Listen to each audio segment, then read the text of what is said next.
നമുക്ക് ശരിക്കും പിരിക്കണമെങ്കിൽ 1 minute 1.5 minute വേണ്ട.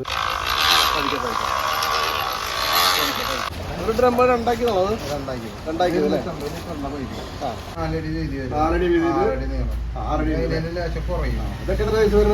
നമസ്കാരം, ദാസ് സ്റ്റോറീസിന്റെ പുതിയൊരു വീഡിയോക്ക് എല്ലാവർക്കും സ്വാഗതം. ഇന്നിപ്പോ ഞാനേ നിങ്ങൾക്ക് വേണ്ടിയിട്ട് കയറി പിരിക്കുന്നത് എങ്ങനെയാണെന്ന് കാണിക്കുന്നത്. അതിനായിട്ട് എത്തിയിരിക്കുന്നത് കാക്കത്തിരിയുള്ള നമ്മുടെ ദാസ് ഭായിയുടെ അടുത്ത് വന്നിരിക്കുന്നത്. ദാസ് ഭായി, ഒരു നമസ്കാരം പറഞ്ഞു. നമസ്കാരം. ഇപ്പൊ നമ്മൾ ഏത് തരം കയറി പിരിക്കാൻ പോണേ? വെള്ളം കോരുന്ന കയറ് അല്ലേ? അതിനായിട്ട് നമ്മുടെ ഈ ഡിസ്കില് എത്ര തരം കയറി വെച്ചിട്ടിരിക്കുന്നത്?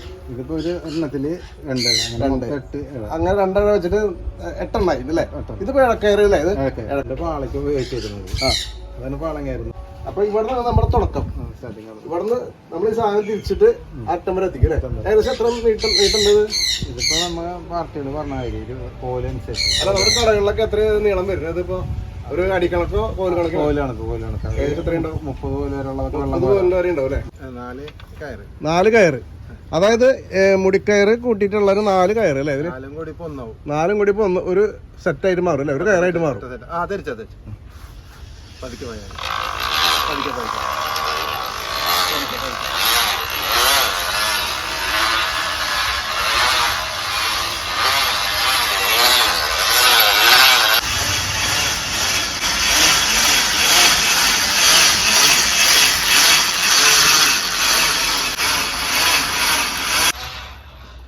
അയ്യാ, ശരി. നിസ്സാര സമയം കൊണ്ട് കയറായി അല്ലേ? നമ്മുടെ പാളം കയറായി നിസ്സാര സമയം കൊണ്ട് അല്ലേ? അപ്പൊ നമ്മൾ ഇവിടെ ഒന്ന് അവസാനിച്ചു അല്ലേ? അവിടെ സ്റ്റാർട്ട് ചെയ്തിട്ട് ഇവിടെ ഒന്ന് അവസാനിച്ചു. ഈ 4 കയറ് പിരിച്ചപ്പോ നമുക്ക് കിട്ടിയ ഒരു കയറാണ് ഇപ്പൊ ഈ ഒരു കയറ് അല്ലേ? ലാസ്റ്റ് കിട്ടിയിരിക്കുന്നത് അപ്പൊ നമുക്ക് ലാസ്റ്റ് ഫിനിഷിംഗ് കിട്ടിയിരിക്കുന്ന ഒരു കയറാണ് അല്ലേ? പാളം കയറാണ് അല്ലേ? ഇതിപ്പോ നമുക്ക് കാര്യമായിട്ട് നീളമൊന്നും ഇല്ല അത് അല്ലേ? ഒരു മീഡിയം സൈസിലാണ് അല്ലേ? 20 കോലിന്റെയാണ് ഇപ്പൊ കയറ്. ഇവിടെ അലാസ്കേരം ഇരിക്കുന്നുണ്ട് അല്ലേ? അടിപൊളിയായിട്ട്. അപ്പൊ നമുക്ക് വേറെ വീഡിയോ ചെയ്യാൻ ഒരു ദിവസം. അതിപ്പോ ഇല്ല, അത് ഓർഡർ അനുസരിച്ച് വരുന്നവരാണ്. വടം വലിയ സമയമാകുമ്പോ അല്ലേ? ഈ ഓണ സമയമൊക്കെ ആകുമ്പോ അല്ലേ? അതിപ്പോ നമ്മളെ സമയം കഴിഞ്ഞു.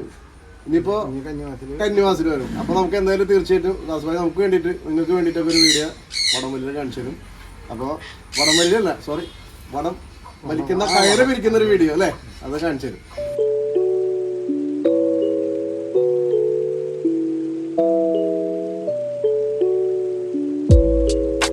അപ്പൊ ദാസ്ഭായിയുടെ അടുത്ത് ഈ കയറ് മാത്രമല്ല കേട്ടോ കിട്ടുക, ഒരുപാട് വേറെ തന്നെ ചകിരിച്ചോറ് അല്ലേ?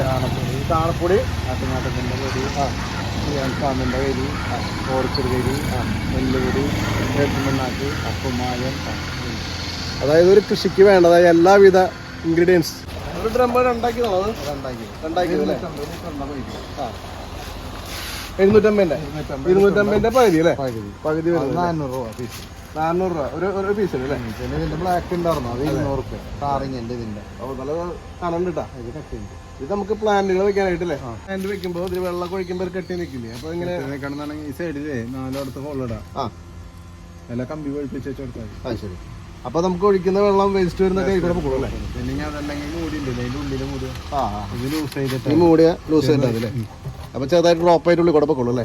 കറിയും ഫ്രൂട്ട്സ് പ്ലാന്റുകളൊക്കെ വെക്കാനായിട്ട് മണ്ണിൽ മിക്സ് ചെയ്യുന്ന ചകിരിച്ചോറുണ്ട് അപ്പൊ അല്ലേ? ഈ ഇരിക്കുന്നത് കംപ്ലീറ്റ് അട്ടിരിക്കുന്നത് ചകിരിച്ചോറാണ്. ഇതൊക്കെ എത്രയായിട്ട് കൊടുക്കുന്നത് ചാക്ക്? 200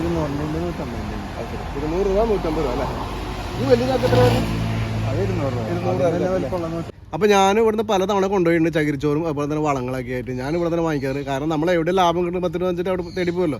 തന്നെയല്ല, നല്ല കളർപ്പില്ലാത്ത നല്ല ക്വാളിറ്റി ഉള്ള സാധനം തന്നെ ഇവിടെ കിട്ടുന്നു. അപ്പൊ നമുക്ക് ചകിരിച്ചോറായി, അതിന് വേണ്ട പാത്രമായി. ഇനി വേണ്ടതിൽ വളം എന്ന് പറഞ്ഞില്ലേ? എവിടെ വളക്കില്ല അവിടെ? നെല്ലുപൊടി, ചാണപ്പൊടി, ഡോളമെറ്റ്, കുമ്മായം. പള്ളി പിണ്ണാക്കുണ്ടെന്ന് പറയുന്നത്, അതായത് കഴിക്കാൻ പറ്റുന്ന പറയല്ലേ? ബിസ്ക്കറ്റ് പോലെ കഴിക്കാം അല്ലേ? അവിടെ ചാക്കിൽ ഇരിക്കുന്നുണ്ടാ. കപ്പലിൽ ഇത് തിന്നാ അല്ലേ? ഭക്ഷണം കഴിച്ചോ? ഇത് എന്നിട്ട് സാധനം ഇരിക്കുന്നു ഇവിടെ. എല്ലുപൊടി ആണെങ്കിൽ പായുണ്ട് അല്ലേ? കുറച്ച് ആ പായുണ്ട്. അത് ശരി. ഈ പായൊക്കെ എത്ര വരുന്ന റേറ്റ്? 260 അല്ലേ? കൈതോലപ്പായ. അതായത് നമ്മുടെ ഇപ്പോഴത്തെ കാലഘട്ടത്തിൽ കാണാൻ കൊതിക്കുന്ന ഒരു പായാണ് കൈതോല. പണ്ടത്തെ കാലത്തൊക്കെ നമ്മുടെ സാധാരണ നാട്ടിൻപുറത്തെ വീടുകളിലൊക്കെ കൈതോലപ്പായൊക്കെ നെയ്തിരുന്നു അല്ലേ? ഇപ്പോഴത്തെ കാലഘട്ടത്തിൽ ഇതില്ല, ഒക്കെ പ്ലാസ്റ്റിക് വന്ന കാരണേ അതൊക്കെ ഔട്ട് ഓഫ് ഫാഷനായി. ഇതിപ്പോ എന്താ പറയാ ഒരു ഓർഗാനിക് സംഭവമാണ് അത്. അളവുകളുണ്ട് അതിനൊക്കെ? 4 അടി വീതിയില് 6 അടി. ഇതൊക്കെ എത്ര പൈസ വരുന്നത്? നമുക്ക് സുന്ദരമായിട്ട് സ്വപ്നങ്ങൾ കണ്ട് ഉറങ്ങാൻ വേണ്ടിയിട്ടുള്ള കൈതോലപ്പായകൾ ഇവിടെ ഉണ്ട് കേട്ടോ. ഹൈവേറെ അടുത്ത് തന്നെയാണ് ദാസ് ഭായിയുടെ വീട്. അതുകൊണ്ട് വണ്ടികൾ പോണ ശബ്ദമൊക്കെ ഉണ്ട്, കുറച്ച് ഡിസ്റ്റർബൻസ് ഉണ്ട്. അപ്പോൾ എന്തായാലും നിങ്ങൾ ഹെഡ്സെറ്റ് വെച്ച് കേൾക്കുക. ഇത് എത്രത്തോളം വർഷമായിട്ടുണ്ട് ഈ ഫീൽഡ് തുടങ്ങിയിട്ട്? സ്വന്തമായിട്ട് തുടങ്ങിയത് അത് പാരമ്പര്യമായിട്ട് കാരണന്മാരല്ല. അപ്പോൾ ഒരുപാട് വർഷത്തിന് മുന്നേ തുടങ്ങിയ ഒരു ബിസിനസ് ഉണ്ട്. അച്ഛൻ്റെ കാലത്ത് തുടങ്ങിയ ഒരു ബിസിനസ് ഉണ്ട് കേട്ടോ. ഇടക്കാലം വെച്ച് തുടങ്ങിയതല്ല. അപ്പോൾ അതിൻ്റെ ഒരു പാരമ്പര്യം ദാസ് ഭായിക്ക് ഉണ്ട് ഇതിൽ. അപ്പോൾ ചെയ്യുന്ന ഇവിടുത്തെ കൊടുക്കുന്നതൊക്കെ നല്ല മാർജിന്, നിങ്ങൾക്ക് ലാഭകരമായ രീതിയിൽ മാർജിൻ, അതായത് നമുക്ക് പ്രോഫിറ്റ് ഉണ്ട്. ദാസന്റെ വീട്ടില് ഈ വക സാധനങ്ങളെല്ലാം തന്നെ ഉണ്ട് കേട്ടോ. ഈ സാധനങ്ങളൊക്കെ കടയിൽ വില തീ പിടിച്ച വിലയാണ് അല്ലേ ഇതൊക്കെ? ഇല്ല, അത് എല്ലാവർക്കും അറിയാം. ഇവിടെ എല്ലാം വില കുറവാണ്. ചകിരിച്ചോറായാലും ഈ വളങ്ങളായാലും ഈ പായായാലും കയറായാലും എല്ലാം ലാഭകരമായിട്ട് കിട്ടും. അപ്പൊ ഈ സ്ഥലം എന്ന് പറഞ്ഞ എവിടെയാണ്?